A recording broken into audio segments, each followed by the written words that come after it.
My nephew has protection. I control human resources. Drop it, Bradley Vance said with a dismissive wave, not even looking up from his computer screen. Know your place, Sandra. The decision is final and absolute. The cold words hit me like a physical impact, knocking the air from my lungs.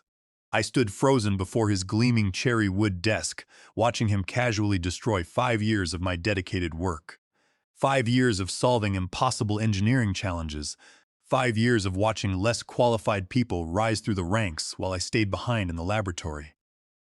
With all due respect, sir, your nephew is not qualified to lead advanced projects. He cannot explain basic aerodynamic principles without stammering or looking at his notes. The wing concept that saved this company millions of dollars was my design, my innovation. I earned that promotion. Bradley finally looked up, annoyance flickering across his face. Are you suggesting I am playing favorites? Wesley has an impressive background. He has brought fresh perspectives to our team. Fresh perspectives? I could not help the sharp edge in my voice. He asked me yesterday what thrust vectoring meant. That is undergraduate material, sir, and those accomplishments on his resume are exaggerated. I checked with people at those companies. No one remembers him doing what he claims.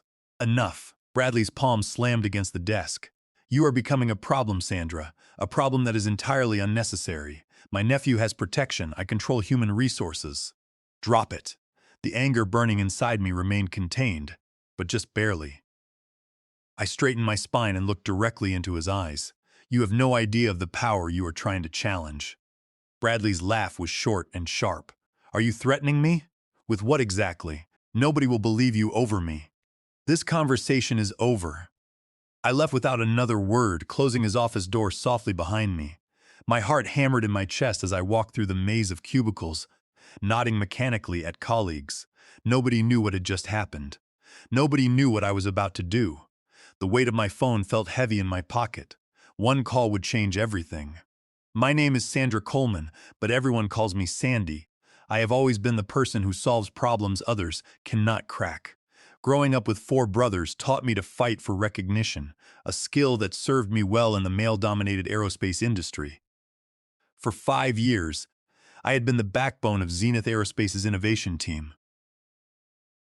When the previous wing design failed crucial safety tests, threatening a multi-million-dollar government contract, I worked 80-hour weeks developing an alternative that ultimately saved the project. The industry publications praised the revolutionary design, though my name appeared nowhere in the press releases. I accepted staying in the shadows because I believed my work would eventually speak for itself. When Donald Fitzpatrick, our advanced projects director, announced his retirement, I thought my moment had finally arrived. I had the experience, the technical knowledge, and the respect of the engineering team. Then Wesley appeared. Wesley was Bradley's nephew, 28 years old, with artificially whitened teeth and designer suits that seemed at odds with an engineer's salary. His resume boasted impressive achievements at 3 different aerospace companies. Yet he struggled with concepts I mastered in my second year of college. We are lucky to have Wesley join our team. Bradley had announced at the monthly meeting. He brings extraordinary talent and fresh insights to Zenith Aerospace. I watched my colleagues exchange glances. We all knew what was happening, but nobody dared say it aloud. 3 weeks later came the announcement that confirmed our suspicions. Wesley would take over as Advanced Projects Director when Donald retired next month. The injustice burned inside me, but I tried to follow proper channels. I scheduled a meeting with Human Resources to discuss my concerns about Wesley's qualifications. We appreciate your dedication, Sandra, said Brenda Jenkins from Human Resources, her expression sympathetic but firm. But we need you to be a team player here. Wesley has excellent credentials, and Bradley speaks very highly of him. Have you verified those credentials? I asked. Because I have made some calls and that will not be necessary, Brenda interrupted, suddenly looking uncomfortable. The hiring committee has reviewed everything thoroughly. Next, I approached my direct supervisor, Donald himself, the man whose position was at stake. I know exactly what you are feeling, Sandra, Donald said quietly as we sat in the empty conference room, and between us, you deserve that promotion. But Bradley has the ear of the board of directors. He has been here 20 years, Fighting him is not worth ending your career over. So we just let someone unqualified lead critical safety projects? Our designs go into aircraft carrying hundreds of passengers. Donald's shoulders slumped. Sometimes we have to pick our battles. The system is not fair, but it is the system we have. That conversation led me to Bradley's office, to my ultimatum, and now to the decision I never wanted to make. I walked to my vehicle in the underground parking garage, the fluorescent lights buzzing overhead. Inside the privacy of my car, I pulled out my phone and stared at the screen. The contact name glowed back at me, Rachel Miller. Rachel's and I had been roommates in college 15 years ago. We had stayed close as our careers diverged, mine into aerospace engineering, hers into government oversight.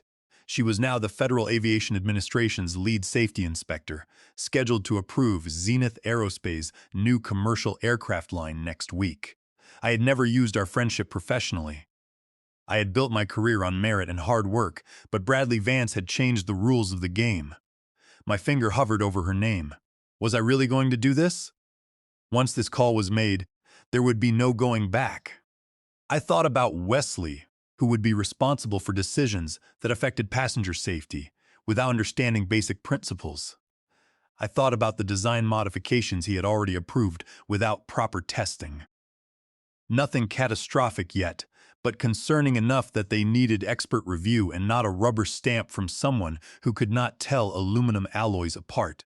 I pressed call. "Hey, Sandy." Rachel's voice was warm and familiar. "I was just thinking about you. I will be in town next week for the Zenith Aerospace inspection. That is actually why I am calling," I said, my voice steadier than I expected. "We need to talk about some modifications that have been approved for the new aircraft line. There are safety concerns you should know about before the inspection." "What kind of concerns?" Her tone immediately shifted to professional alertness. "Design changes approved without proper testing protocols, modifications to control systems that have not been through the full review process." I took a deep breath. "And most importantly, the person who approved them lacks the qualifications to make those judgments. That is a serious allegation, Sandra." "I know. I would not make it if I was not certain." Silence stretched between us. Then Rachel spoke carefully.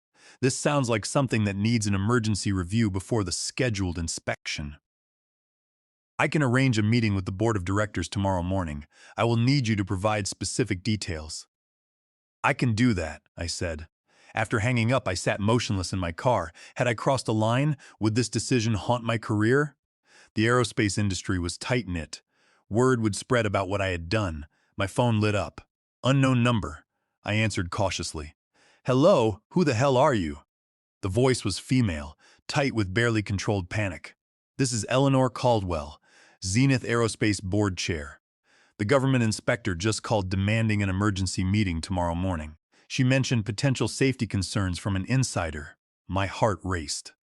"Yes, Miss Caldwell. I am Sandra Coleman from the innovation team. Do you understand what this could do to our certification timeline, to our stock value when this leaks, to our entire government contract?" "I understand exactly what it could do," I replied quietly. "We are ready to accept all of your terms." "Just stop what you started," she pleaded. "Whatever you want, just tell your friend to back off." "I tried addressing my concerns through proper channels," I said. "I was told to know my place." The line went silent for a moment. Then Eleanor spoke again, her voice carefully controlled.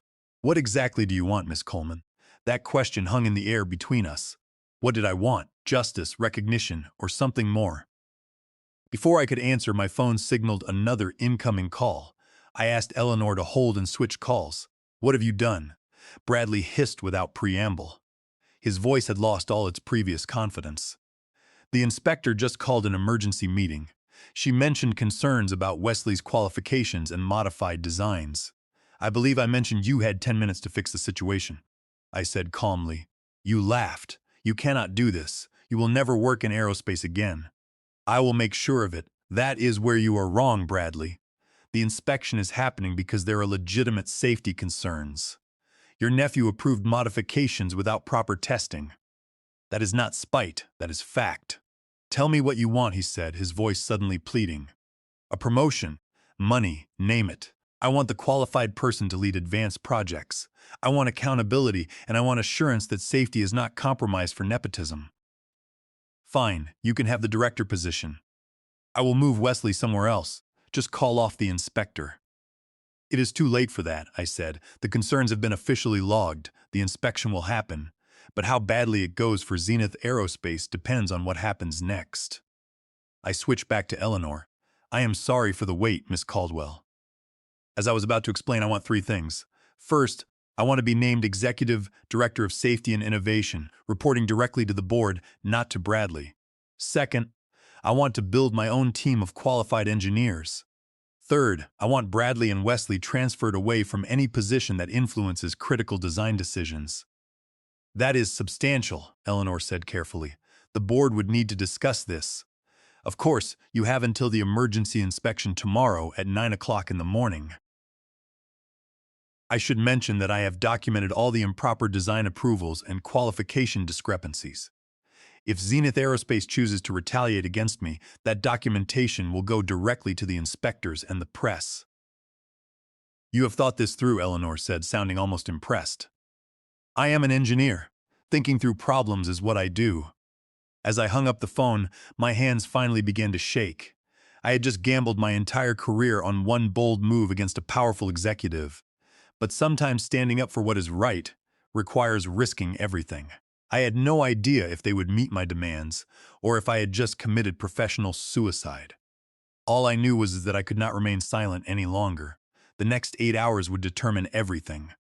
9 o'clock that evening found me sitting in my modest apartment, staring at the walls. The bold move I had made earlier still did not feel real. My cat, Rusty, sensed my anxiety and curled against my leg, purring softly as if trying to reassure me. "What did I just do, Rusty?" I whispered, scratching behind his ears. Either I just saved my career or completely destroyed it. My phone had not stopped buzzing since I left the office. 6 missed calls from Bradley, 4 from numbers I did not recognize. 12 text messages asking what was happening. Word had spread through the company like wildfire. Something big was brewing. I turned off all notifications and spent the evening meticulously organizing my evidence. Every email about the wing design that saved the company millions. Screenshots of the modified specifications Wesley had approved without proper testing. Witness statements from 3 engineers who heard Wesley ask basic questions that any qualified aerospace engineer should know. At 9:42 p.m., my doorbell rang. My heart jumped to my throat. Nobody ever visited this late.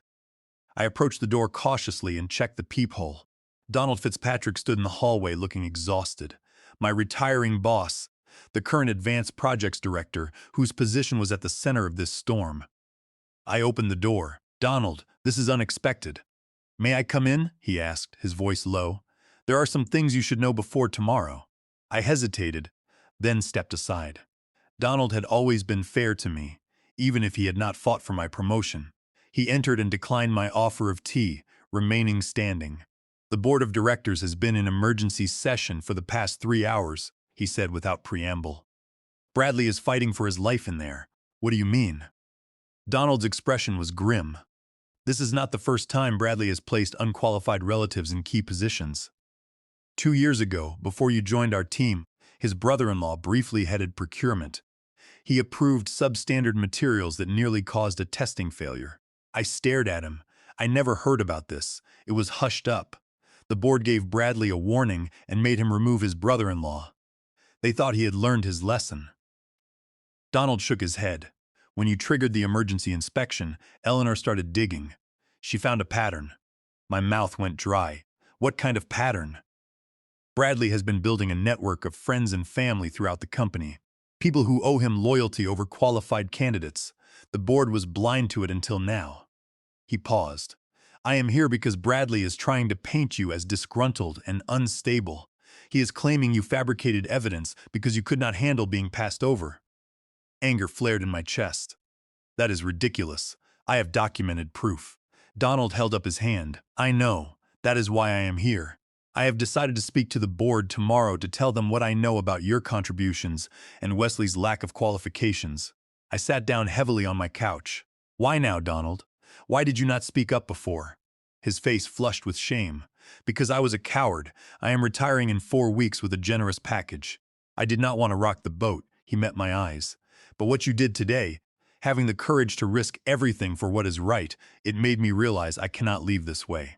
I cannot let Bradley destroy someone else's career to advance his family. A lump formed in my throat. Thank you. Do not thank me yet. Bradley has powerful allies. Tomorrow will not be easy. After Donald left, I could not sleep. I paced my apartment, rehearsing what I would say at the emergency inspection. Around midnight, my phone chimed with a text from Rachel. Be prepared. They will try to discredit you. At 6 o'clock in the morning, exhausted but resolute, I dressed in my most professional outfit, charcoal pants, cream blouse, and the navy blazer I reserved for important presentations. As I applied minimal makeup, I studied my reflection. The woman staring back had dark circles under her eyes, but a determined set to her jaw. I arrived at Zenith Aerospace headquarters at 7:30, wanting to be early and settled before the 9 o'clock meeting. The security guard gave me an odd look as I badged in. Clearly, he had heard something was happening. The office was eerily quiet for a workday with most cubicles empty. I headed to my workspace to gather additional materials and found Dean Cooper from my team already there looking concerned. Sandy, he said in a hushed voice. Everyone is talking. Is it true you reported safety issues to the inspectors? I reported concerns through the proper channels, I said carefully. Dean glanced around nervously. Bradley's assistant was clearing out his office earlier. My eyebrows shot up. What? Yeah, putting things in boxes. And there is a rumor the board has been here since 5 o'clock in the morning. He lowered his voice further, and Wesley did not badge in today. Before I could process this information, my phone rang. Eleanor Caldwell, Miss Coleman, she said when I answered. Please come to the executive conference room immediately. The inspection is not until 9 o'clock, I said, checking my watch. It was only 7:45. This is a pre-meeting. Just you, me, and 2 board members. Now please, my pulse quickened. I am on my way. Dean gave me a thumbs up as I grabbed my materials and headed for the elevator. My mind raced with possibilities. Was this an ambush? Were they going to try to pressure me into withdrawing my complaints before Rachel arrived? The executive conference room occupied the corner of the top floor with glass walls offering a panoramic view of the city. As I approached, I could see 4 people inside, not 3, as Eleanor had indicated. Eleanor sat at the head of the table, flanked by 2 older men I recognized from company photos as board members. The 4th person was Bradley. My steps faltered. Bradley's presence suggested this was not going in my favor. I took a deep breath, straightened my shoulders, and entered. Miss Coleman, thank you for joining us, Eleanor said formally. Please sit. I took the only empty chair directly across from Bradley. His face was ashen, his usual confidence nowhere to be seen. He would not meet my eyes. Before the official inspection, we wanted to address the situation directly, Eleanor continued. Mr. Vance has something to say. Bradley cleared his throat. I have submitted my resignation effective immediately. I blinked in surprise, certain I had misheard. I am sorry. The board has accepted my resignation, Bradley said, his voice hollow, and withdrawing Wesley's appointment as Advanced Projects Director. Eleanor took over. Miss Coleman, the board has conducted an emergency review of the situation. What we found was concerning, not just regarding Wesley's qualifications, but a pattern of questionable appointments and decisions over several years. One of the board members, a silver-haired man with sharp eyes, leaned forward. We have spent the night reviewing personnel files and project approvals. We found at least 7 instances where Bradley placed underqualified friends or family in positions they should not have held. And more troublingly, the other board member added, we identified multiple cases where safety protocols were abbreviated or bypassed entirely. I struggled to keep my expression neutral. I was not aware of the extent. Neither were we, Eleanor said grimly, until you forced us to look. Bradley finally spoke again. I want to be clear that I never intentionally compromised safety. I believed in the people I promoted. Regardless of intent, Eleanor said sharply, the effect was the same. And now we face an inspection that could potentially ground our entire new aircraft line. My mind raced. This was unfolding far differently than I had expected. What happened? Eleanor slid a folder across the table. Inside is a written offer. We are prepared to meet all your conditions. Executive Director of Safety and Innovation, reporting directly to the board, authority to build your own team. Bradley and Wesley are already out. I opened the folder and reviewed the document. The terms were exactly as I had requested, with a salary significantly higher than I had anticipated. This is contingent on the inspection, I assume. The silver-haired board member shook his head. No, this offer stands regardless. We need someone with your integrity heading safety operations. The question is whether you can help us address the issues before the inspector arrives. I looked at Bradley, who sat in defeated silence, then back to the board members. I need to understand something first. Why was not Donald in this meeting? He is still the current Advanced Projects Director. The three board members exchanged glances. Donald came to us last night, Eleanor finally said. He provided detailed information about your contributions and Wesley's shortcomings. He also admitted his own failure to speak up earlier. He offered his immediate resignation as part of taking responsibility. My heart sank. Did you accept it? We are discussing that. His honesty counts in his favor, but his silence until now is troubling. I took a deep breath. I have conditions beyond what is in this folder. Bradley's head snapped up, his expression incredulous. Go on, Eleanor said cautiously. First, Donald stays until his planned retirement date. His experience is valuable for transition, and he ultimately did the right thing. Eleanor nodded slowly. We can agree to that. Second, I want a complete safety audit of every project Bradley or his appointees have touched in the past 3 years, conducted by an independent third party. Reasonable, the silver-haired board member said. Third, I want a written acknowledgement of my contributions to the wing design project, including in any future publications or presentations. Done, Eleanor said. And finally, I said, looking directly at Bradley, I want your assurance that every employee affected by nepotism will have their cases reviewed fairly for possible advancement or compensation. Bradley's jaw tightened, but he nodded stiffly. Then I will help you prepare for the inspection, I said. I believe we can address the most critical issues before 9 o'clock if we start immediately. Eleanor stood. I will have legal finalize the paperwork while we work. Thank you, Miss Coleman. As we left the conference room to begin the urgent safety review, Bradley remained seated, staring out at the city skyline that was no longer his to command. The next 2 hours passed in an intense blur of activity.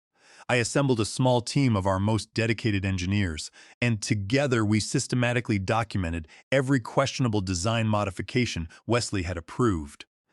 We worked feverishly to prepare comprehensive testing protocols and potential correction plans before the inspectors arrived. At precisely 9 o'clock in the morning, Rachel arrived with 2 other inspectors. Her expression was professional and formal as Eleanor introduced me in my new role. We chose a strategy of complete transparency, hiding nothing, and taking immediate responsibility for correcting the errors. The inspection was incredibly tense, especially when they audited a modified control system that had bypassed standard procedures. However, our thorough preparation and clear path forward convinced them. When the long day ended, Rachel granted Zenith Aerospace conditional certification, subject to monthly audits for the next 6 months. As the inspectors departed, Donald approached me with a grave expression. He congratulated me but warned that he had overheard Bradley Vance on the phone, furious and promising to make me pay once the dust settled. Donald advised me to watch my back, noting that Bradley was not a man who forgave a public defeat. 2 weeks in my tenure as Executive Director of Safety and Innovation, I felt the full weight of Donald's warning. The job was overwhelming. Every day my team uncovered more questionable design approvals, abbreviated tests, and underqualified people in key roles.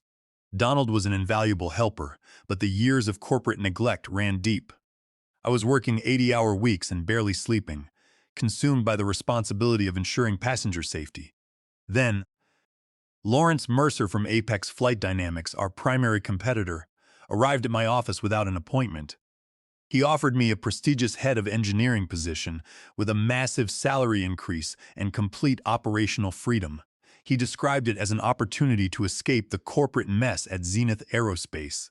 It was an incredibly tempting offer, promising a clean slate and an escape from Bradley's looming shadow. However, the sudden timing felt suspicious, and I resolved to think it over.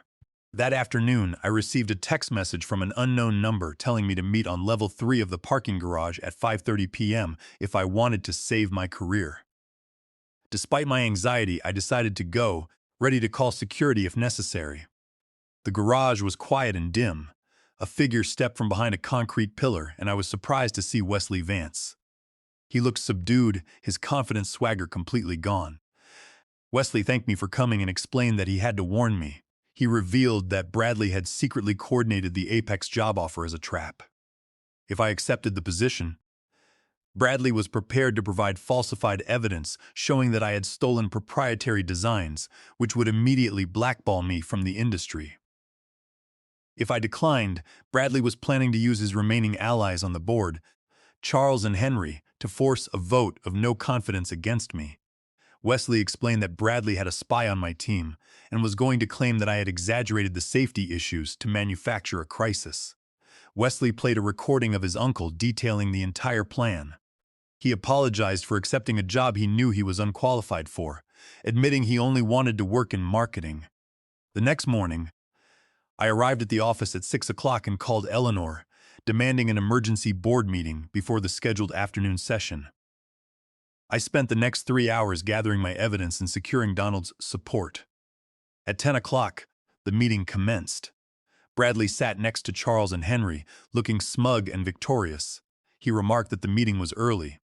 Eleanor coolly replied that plans had changed. I connected my computer and played the recording of Bradley outlining his conspiracy. Bradley's face went from confident to completely pale. I then presented proof of the Apex setup and showed that my safety reports were entirely verified by the inspectors. To finalize my presentation, I revealed that Bradley had been receiving massive consulting fees from a supplier of faulty components, with the money traced directly to a dummy corporation registered to his wife's maiden name. Bradley shouted that it was a lie, but the financial documentation was undeniable. Eleanor ordered Bradley, Charles, and Henry to wait outside. The remaining board members discussed the situation in hushed tones, realizing the legal and regulatory risks. When they called us back, Eleanor announced that the board unanimously supported my leadership. She then looked at Bradley and stated that his actions violated federal contracting laws. The board offered him a single choice: sign an immediate severance agreement with no benefits, agree to a strict non-disclosure clause, and retire from the aerospace industry forever, or face a federal investigation. Defeated, Bradley signed the document and walked out, his career ruined. 6 months later, Zenith Aerospace passed its follow-up safety audit with perfect scores. Our military contract succeeded. Wesley found success in our marketing department, and my newly assembled team flourished. The true victory was not the destruction of Bradley, but the creation of a system built on integrity,